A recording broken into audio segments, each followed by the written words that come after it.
The massive alien survey ship Eternal Dominion drifted silently above Earth's Pacific Ocean, its crystalline hull gleaming against the backdrop of space.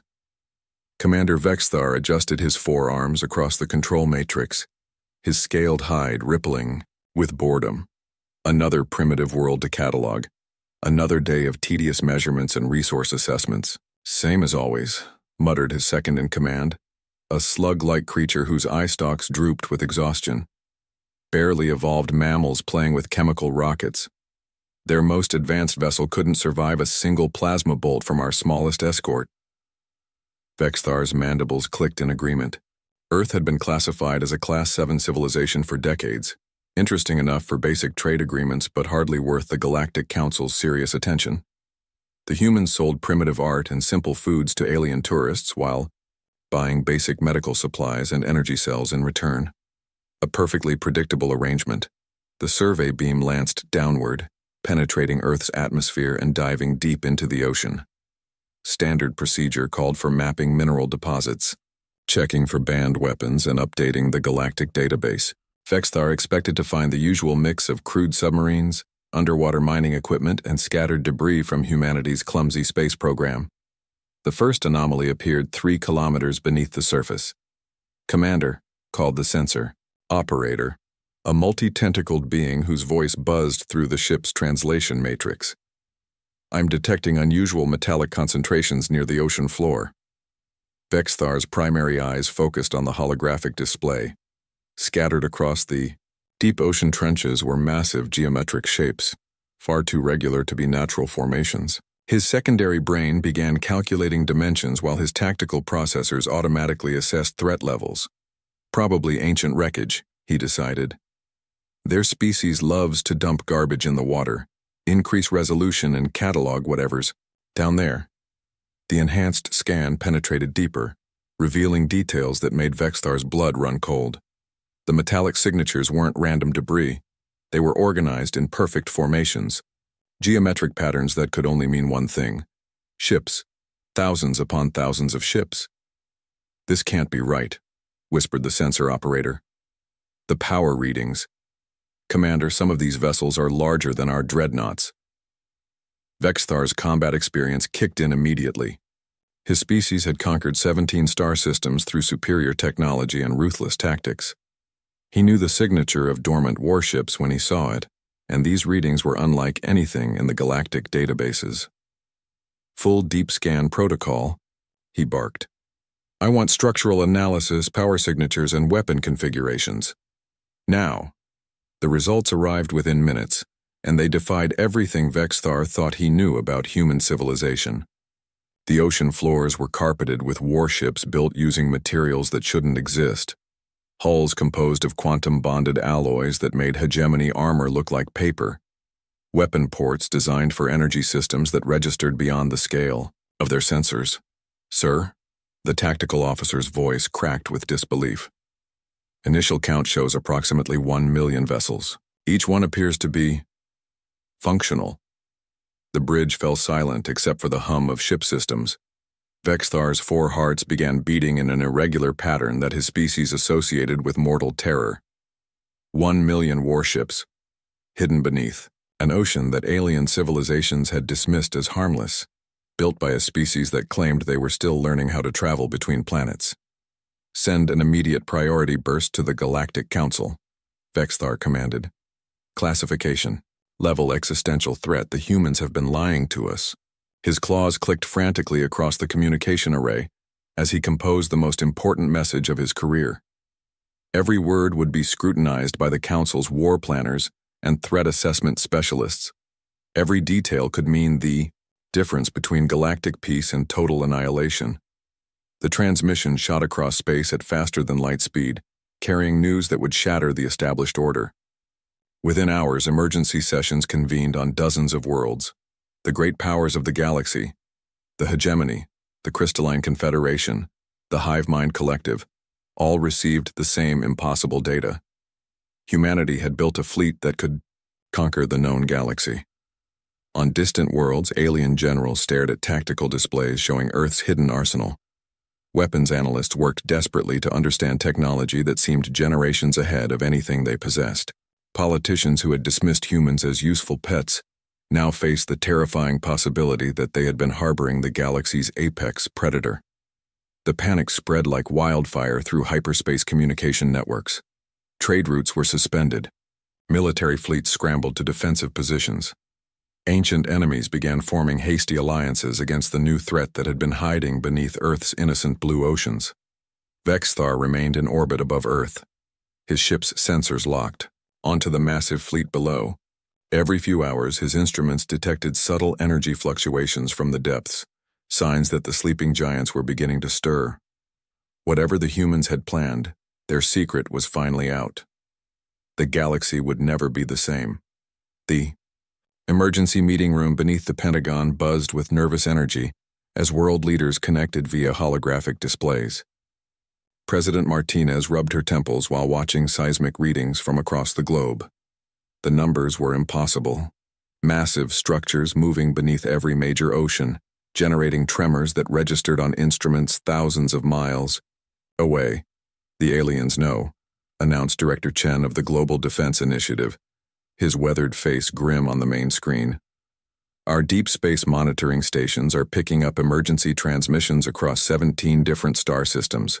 They're calling emergency war councils. Captain Rodriguez stood at attention in the corner, still wearing her dress uniform from what was supposed to be a routine diplomatic mission to Mars.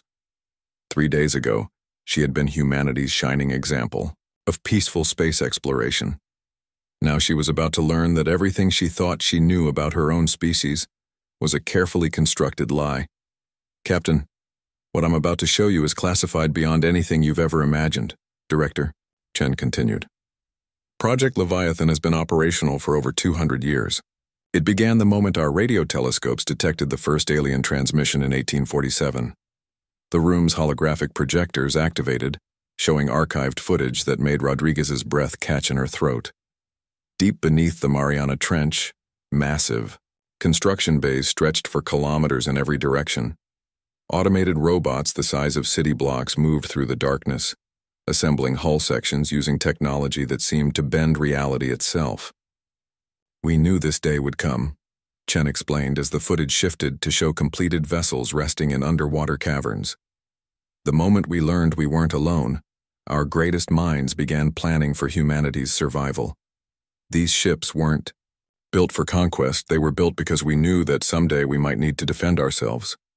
Rodriguez watched in amazement as the construction robots worked with impossible precision. The ships they were building defied every law of physics she thought she understood.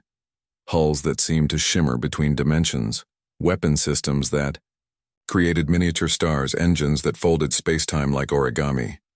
How? She whispered. Quantum fold technology, answered Dr. Nakamura, the project's chief scientist, appearing on another hologram. We reverse-engineered it from crashed alien probes that governments have been recovering for decades. Every piece of advanced human technology you've seen, our fusion reactors, our faster-than-light communication systems, even your own ship's engines, they're all simplified versions of what we learned from studying alien technology. The seismic readings on the wall displays suddenly spiked.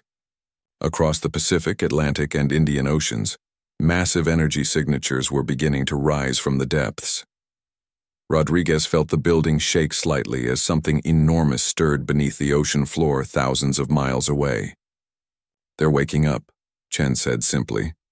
The ships have artificial intelligence systems that monitor galactic communication channels. They know the aliens have discovered them, and they're responding to the perceived threat. On the emergency news, feeds playing silently on side monitors, Rodriguez could see chaos erupting across the globe. Massive whirlpools were forming in the middle of oceans as something vast disturbed the water from below. Tsunamis rolled across coastlines as the ocean floor itself shifted and buckled.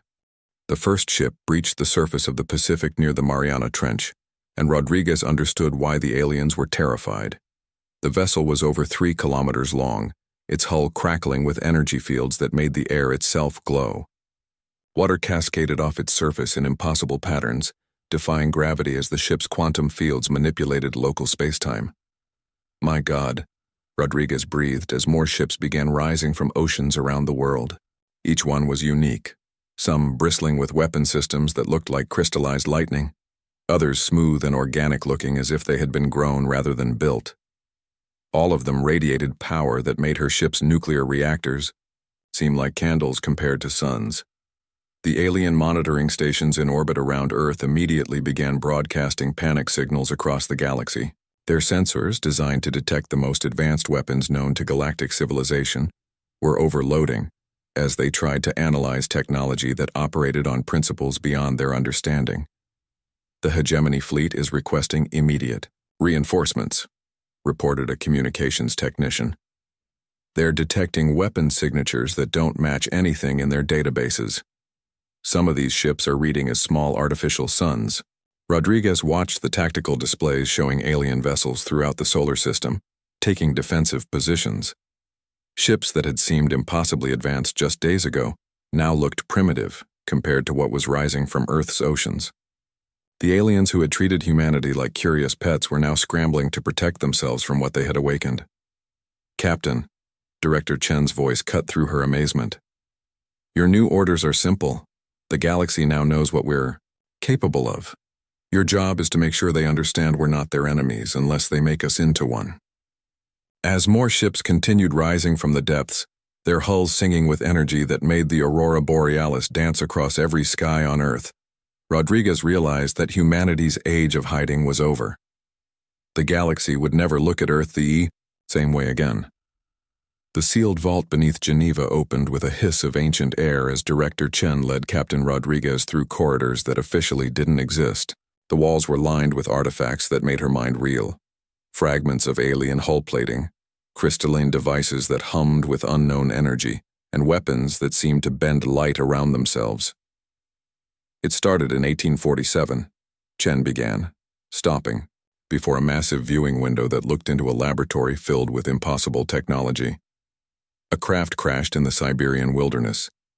The Russian government recovered it secretly, but within months, strange accidents began happening to anyone who examined it too closely. People aged decades in hours or simply vanished entirely. Rodriguez pressed her face against the reinforced glass, watching scientists in protective suits work with tools that shouldn't exist. One device appeared to be carving perfect geometric shapes out of solid steel using nothing but focused thought patterns. The major powers realized they were dealing with something beyond human understanding, Chen continued. By 1850, a secret alliance formed between the brightest minds from every nation. They called themselves the Silent Guardians, and their mission was simple: prepare humanity for the day when we wouldn't be alone anymore. The holographic display activated, showing archived footage from over a century ago. Black and white images revealed Victorian-era scientists working alongside primitive computers trying to decode alien mathematics. Rodriguez watched as early experiments with recovered technology produced results that violated every known law of physics. "Look at this," Chen said, pointing to footage from 1923. Dr. Petrov's team finally cracked the basic principles of quantum fold engineering, but every breakthrough came with a terrible cost. The image showed a laboratory after an experiment had gone wrong. The walls were twisted into impossible shapes, and several research stations had been aged into dust. In the center of the room, a small piece of alien metal floated in midair, surrounded by a field that made the camera footage flicker and distort. 73 scientists died learning how to safely handle this technology, Chen said quietly. Each breakthrough required human sacrifice, but they kept going because they knew what was at stake. Rodriguez followed him deeper into the vault, where massive screens displayed the true scope of Project Leviathan. The million ships weren't just weapons. They were humanity's insurance policy against extinction. Each vessel contained quantum storage banks holding the complete genetic sequences, cultural knowledge, and even consciousness patterns of thousands of humans. Every ship is a complete civilization, Chen explained, gesturing at the technical specifications scrolling across displays. Advanced terraforming equipment that can turn dead worlds into Earth-like planets in decades rather than centuries. Agricultural systems that can feed millions using nothing but raw elements and energy. Most importantly, quantum consciousness transfer technology that makes death itself optional. The implications hit Rodriguez like a physical blow. While the galaxy had been treating humanity like primitive children, Earth's greatest minds had been preparing for scenarios that alien civilizations couldn't even imagine. Each ship wasn't just a weapon of war. It was a seed of human civilization capable of surviving anywhere in the universe. The weapon systems are just one component, Chen continued, pulling up tactical displays that made her military training seem laughably inadequate. Gravitational manipulators that can crush enemy ships into singularities, temporal distortion fields that can age enemy vessels into scrap metal in seconds, reality anchors that prevent other species from using their own exotic weapons against us. Rodriguez watched test footage of human weapons destroying asteroid-sized targets using technology that seemed more like magic than science. One ship fired what looked like a beam of pure darkness that simply erased matter from existence. Another created a pocket of twisted spacetime that trapped enemy projectiles in permanent slow-motion loops. But why hide all this? She asked. If we had this power, why pretend to be weak? Chen's expression grew somber as he activated another display, this one showing deep space monitoring data from the past 50 years. Because we weren't the only ones watching. Look at what our long-range sensors detected beyond the galaxy's edge. The images showed something that made Rodriguez's blood run cold. Vast geometric structures were slowly moving through intergalactic space, consuming entire star systems as they advanced.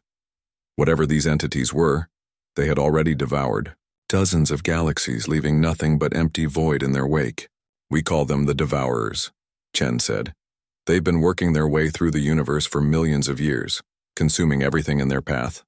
Our calculations show they'll reach this galaxy within the next 50 years. Rodriguez stared at the approaching nightmare, finally understanding the true scope of humanity's preparations. The million ships weren't built to conquer the current galactic powers. They were built to save the galaxy from something infinitely worse. Every alien civilization thinks they're teaching us how to play their political games, Chen concluded. They don't realize we've been preparing for a war they can't even imagine. While they've been fighting over trade routes and territory, we've been building the only force capable of stopping the end of everything. The weight of centuries of human sacrifice and preparation settled on Rodriguez's shoulders as she realized the truth. Humanity hadn't been hiding their strength out of fear. They had been saving it for when the galaxy would need it most. The Emergency War Council aboard the hegemony flagship Death's Edge buzzed with terrified activity as Admiral Zexthar studied the tactical displays that had shattered everything he thought he knew about warfare. His four eyes tracked human vessels moving through space in ways that violated the basic laws of physics, while his tactical computers screamed warnings about weapon signatures that didn't belong in this universe. "Show me the footage again," he commanded, his voice tight with barely controlled panic. The holographic display replayed the impossible scene. A human ship, barely half the size of a hegemony cruiser, had simply walked through a solid asteroid as if it were made of air. The rock didn't explode or shatter. It just passed through, the vessel's hull like water through a net. While the ship's quantum fields reorganized matter at the molecular level, their smaller escorts are generating localized black holes, reported his chief weapons officer, a crystalline being whose usual blue glow had turned sickly orange with fear. Not as weapons, as defensive systems. Our plasma cannons are being absorbed by artificial event horizons the size of marbles. Across the galaxy, similar scenes of panic were playing out in a dozen different war rooms. The Crystalline Confederation's geometric dreadnoughts, designed to slice through enemy hulls with focused gravity beams, watched helplessly as human vessels shifted between dimensions to avoid attacks. The Hive Mind Collective's swarm tactics proved useless against ships that could exist in multiple locations simultaneously. On the insectoid homeworld of Kepler 442b, Queen Vexitia's thousand eyes focused on intelligence reports that made her chitinous shell tremble. "The humans have been watching us," she clicked to her war council. "Every conflict, every battle, every secret weapon we've developed, they've been studying it all." The reports were devastating in their implications. Human monitoring stations, disguised as harmless research satellites, had been recording galactic military activities for over a century. Every weapon system, every tactical doctrine, every weakness of major civilizations had been cataloged and analyzed by human war planners who thought generations ahead of their opponents. But the most terrifying revelation came from the Void Hunters, the galaxy's most feared mercenary fleet. Their leader, a cybernetic entity known only as Null 7, had personally witnessed something that changed everything. I watched a single human vessel destroy an entire pirate armada. Null 7's mechanical voice crackled across encrypted channels. 300 ships gone in 17 seconds. The human craft didn't fire weapons. It generated a temporal distortion field that aged the enemy fleet into scrap metal faster than they could react. As panic spread through hyperspace communication networks, ancient enemies began forming desperate alliances. The hegemony and the Crystalline Confederation, who had been at war for 3 centuries, suddenly found themselves signing mutual defense pacts.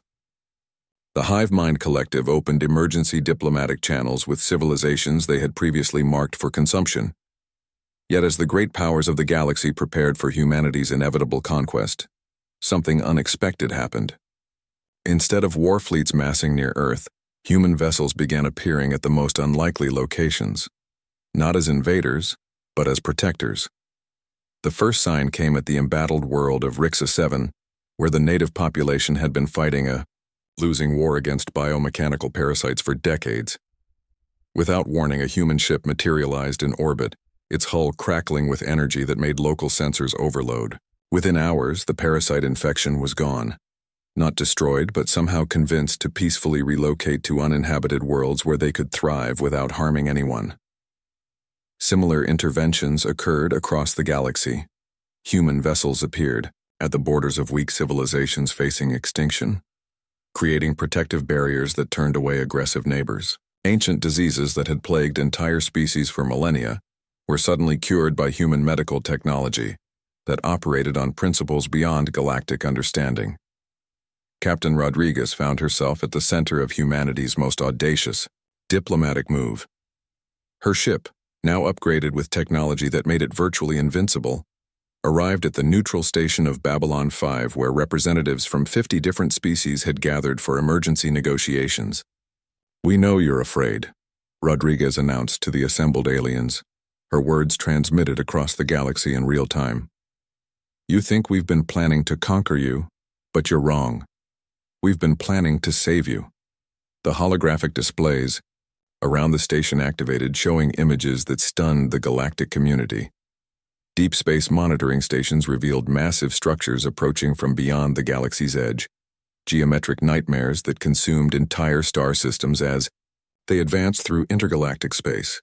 "The Devourers will be here in 47 years, Rodriguez continued as alien representatives stared at the approaching horror. "Every ship we built, every weapon we developed, every technology we perfected, it was all preparation for this moment. We're not your conquerors, we're your guardians." The silence that followed was broken only by the sound of quantum computers calculating impossible odds. Civilizations that had spent centuries fighting over territory and resources suddenly realized they faced an enemy that made their conflicts seem like children's games. Admiral Zexthar, watching from his flagship, felt his 4 hearts skip in unison as he understood humanity's true purpose. They hadn't been hiding their strength to surprise their enemies. They had been saving it to protect everyone. The massive tactical display aboard humanity's command ship, Eternal Guardian, showed the approaching nightmare in perfect, terrifying detail. Captain Rodriguez stood before the holographic projection, surrounded by alien commanders who had sworn to fight alongside Earth's fleet against an enemy that defied imagination. The first Devourer construct had entered the galaxy's outer rim 3 days ago, and the destruction it left behind made every previous galactic conflict seem like a playground argument. Entire star systems simply vanished as the geometric entity passed through them, leaving behind only empty space where billions of lives had existed moments before. "The construct is 12,000 kilometers across," reported Dr. Patel, humanity's chief xenobiologist, his voice steady despite the impossible readings flowing across his screens. "It's not a ship or a machine. It's a living structure that feeds on organized matter.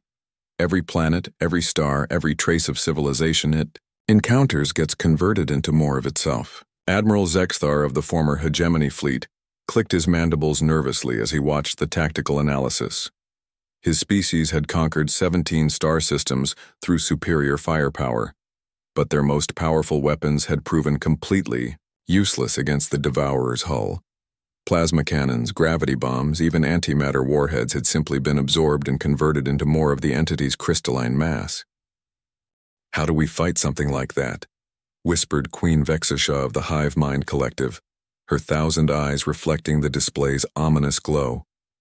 Her swarm ships, designed to overwhelm enemies through sheer numbers, had been consumed so quickly that her warriors didn't even have time to transmit final signals.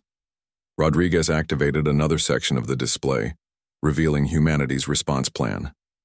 The million ships that had risen from Earth's oceans were now deployed across the galaxy's outer edge, forming a defensive line that stretched across light years of space. But these weren't the same vessels that had terrified galactic civilization. Just months before, they had been upgraded with technology that pushed the boundaries of reality itself. "We've been studying the Devourers for over 2 centuries, Rodriguez explained to the assembled alien commanders. "Every crashed probe we recovered, every piece of their technology we reverse-engineered, was part of preparing for this moment. Our ships aren't just weapons. They're reality anchors designed to prevent the Devourers from converting matter in local space." The first engagement began at the edge of the Andromeda sector, where a human dreadnought called Universe's Edge positioned itself directly in the path of an approaching Devourer construct. The alien vessel was a geometric nightmare that hurt to look at directly, its crystalline surfaces covered in patterns that seemed to move independently of the structure itself. "Contact in 30 seconds, reported the tactical officer aboard. Universe's Edge. Devourer construct is attempting to establish conversion fields in local space. Captain Torres, commanding the human vessel, felt the weight of every life in the galaxy resting on his shoulders. Activate reality anchors, full power to quantum field generators. Show this thing what happens when it tries to eat something that fights back." The space around both vessels erupted in impossible colors as 2 different forms of exotic technology clashed for control of local physics. The Devourer construct tried to convert the human ship into more of its own crystalline mass, while the Dreadnought's reality anchors fought to maintain normal space-time in the combat zone. For the first time in millions of years, a Devourer construct encountered something it couldn't simply absorb. The human ship existed in multiple dimensions simultaneously, its quantum hull phasing between realities faster than the construct could adapt. When the entity tried to extend conversion tendrils toward the Dreadnought, they passed through empty space where the ship had been microseconds before. "Direct hit with temporal displacement weapons," Torres reported as his ship unleashed technology that aged sections of the construct into dust. "Target is showing structural damage. The reality anchors are working." Across the galaxy's edge, similar battles erupted as humanity's million ships engaged Devourer constructs that had never faced organized resistance. The ancient entities, accustomed to consuming galaxies without opposition, found themselves fighting an enemy that had spent centuries preparing specifically for this confrontation. The turning point came when humanity revealed their ultimate weapon, not a device of destruction, but of creation. Ships began releasing clouds of self-replicating nanobots that converted the Devourer's own crystalline mass into defensive barriers, essentially using the entity's strength against them. "They're retreating," announced Dr. Patel in amazement, as the Devourer constructs began withdrawing from the galaxy's edge. "The entities are actually falling back to regroup. We've given them something they've never encountered before: effective resistance." Rodriguez looked around the command center, at alien officers who had once viewed humanity as primitive upstarts. Now they watched human tactical displays with respect and gratitude, understanding that Earth's seemingly paranoid preparations had saved everyone. "This is just the beginning," Rodriguez announced to the combined fleet. "The Devourers will adapt and return with new strategies. But now we know they can be stopped, and we have the entire galaxy working together to stop them." As humanity's ships took up permanent positions along the galactic rim, Captain Rodriguez realized that Earth had finally found its true purpose among the stars, not as conquerors or supplicants, but as guardians standing watch against the darkness, between galaxies protecting the light of civilization wherever it might shine.